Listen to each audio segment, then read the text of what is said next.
এই নাও। যা যা নিয়ে আসতে বলছিলাম সব নিয়ে আসছো? হ্যাঁ, নিয়ে এসেছি। চাদর, বাবুর জন্য লোশন, ক্রিম, আমার সানস্ক্রিন যেটা লিখে দিছিলাম। তুমি যে সানস্ক্রিনের কথা বলছো ওটা তো 3,000 টাকা উপরে দাম। এই মুহূর্তে তো আমার কাছে টাকা নেই, আমি একদম শূন্য। তোমার কাছে কখন টাকা থাকে বলো তো? যখনই কিছু আনতে বলবো তখনই তোমার কাছে টাকা থাকে না। টাকা নেই, টাকা নেই, টাকা নেই, শুনতে আর ভালো লাগতেছে না। সব এই, তুমি উঠবে না? সকালে নাস্তা তৈরি করবে না? আমি তো খেয়ে অফিসে যাবো, আমার দেরি হয়ে যাচ্ছে না? দেখো, এই ঠান্ডার ভিতরে সকালবেলা উঠে আমার নাস্তা বানাইতে মোটেও ইচ্ছা করতেছে না। যাও, যে বাইরে নাস্তা করে নাও, বিরক্ত করো না। আচ্ছা, ঠিক আছে। সত্য সব।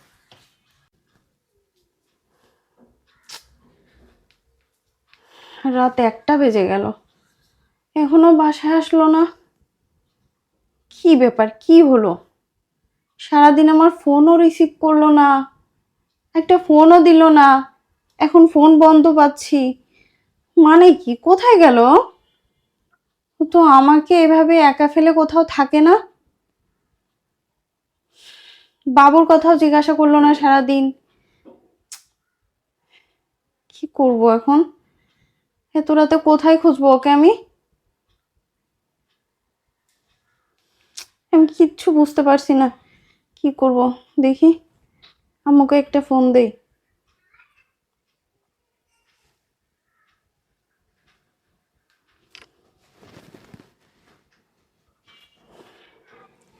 হ্যালো আম্মু। কি রে মা, এত রাতে ফোন দিলি? আম্মু, তোমার জামাই না আজকে বাসায় আসেনি। দেখ, হয়তো অফিসে জরুরি মিটিং করছে। আমি বুঝতেছি, অফিসে মিটিং থাকলে সেটা তো আমাকে জানায়, বলে। তুই শুধু শুধু চিন্তা করছিস, হয়তো মিটিং করছে। আজকে বলেনি আমায় কিচ্ছু। মিটিং হলে আমাকে বলতো যে আজকে মিটিং আছে, আমার দেরি হবে আসতে। তাহলে আর কোথায় যেতে পারে? তুই কি ফোন করে দেখেছিস? আমি বুঝতে পারছি না, সারাদিন বাসায় তো মানে ফোন টোনও দেয়নি।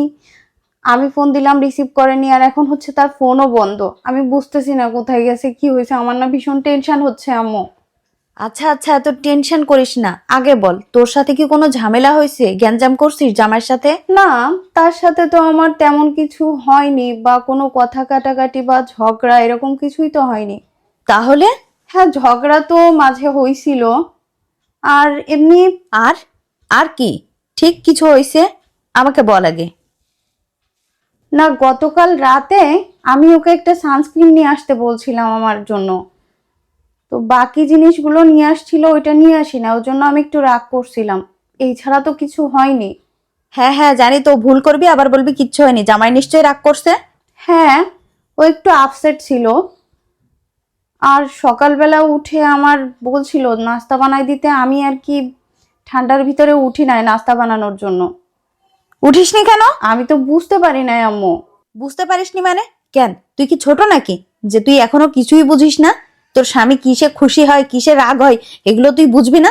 তোর তো এগুলো বোঝা উচিত। এর জন্যই তো ছেলেটা রাগ করে বাড়ি আসেনি। আচ্ছা, তুমি আমাকে না বকে একটু বলো না, আমি এখন কি করব? আমি তো বুঝতে পারতেছি না আমি কি করব। তার ফোন বন্ধ, কোথাও খুঁজে পাচ্ছি না, আমি কি করব কিছু বুঝতেছি না। কতবার তোকে বলেছি যে ওর সাথে খারাপ ব্যবহার করিস না, এত প্রেশার দিস না। শুনিস আমার কথা? আচ্ছা, এক কাজ কর, ওর বন্ধুদের কারোর নাম্বার থাকলে একটু ফোন দে। আচ্ছা, এরকম করলে কবে তুই তোর স্বামীর মন থেকে একেবারে উঠে যাবি। তুমি ঠিক বলছো আম্মু। শোন মা, স্বামীর আর্থিক অবস্থা, মানসিক অবস্থা এবং পছন্দ অপছন্দ, এই তিনটা জিনিস সব সময় মেনে চলার চেষ্টা করবি। এমন ভুল আর করবি না। না না, আমি আর এরকম কখনো করব না। আমি এখন ভীষণ চিন্তায় আছি আম্মু, কোথায় আছে? আমার না ভীষণ ভয় লাগতেছে। আচ্ছা, তুই ঠান্ডা হ, ভয় পাওয়ার কিছু নেই, চিন্তা করারও কিছু নেই। একটু লেট হয়েছে, ইনশাল্লাহ চলে আসবে। আর শোন, এই যে তিনটা কথা তোকে বললাম, স্বামীর অর্থনৈতিক অবস্থা, মানসিক অবস্থা এবং তার পছন্দ অপছন্দ, এই কয়টা জিনিসের সব সময় আচ্ছা, খেয়াল ঠিক রাখবি। আছে।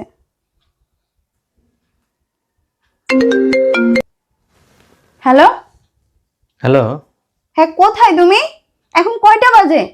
বাসায় আসলে না, সারাদিন ফোন রিসিভ করো না, একটা ফোনও দাওনি, বাবুর কথাও জিজ্ঞাসা করনি, কি কোথায় আছো তুমি? আমার এক বন্ধুর বাসায় আছি, ওর মা অসুস্থ তো এই জন্য আসছি। তা তুমি আমাকে বলে তো যেতে পারতে, আমি টেনশনে পড়ে গেছিলাম। তাই নাকি? তুমি আমাকে নিয়ে কবে থেকে টেনশন শুরু করলে? দেখো আমি জানি তুমি এখন আর্থিক সংকটে আছো, নানান টেনশনে আছো, আমি বুঝতে পারিনি, আমার ভুল হয়ে গেছে, আমি আর কখনো তোমার সাথে এরকম করব না। তাড়াতাড়ি চলে এসো বাসায়। আচ্ছা ঠিক আছে, আমি বাসার খুব কাছাকাছি আছি।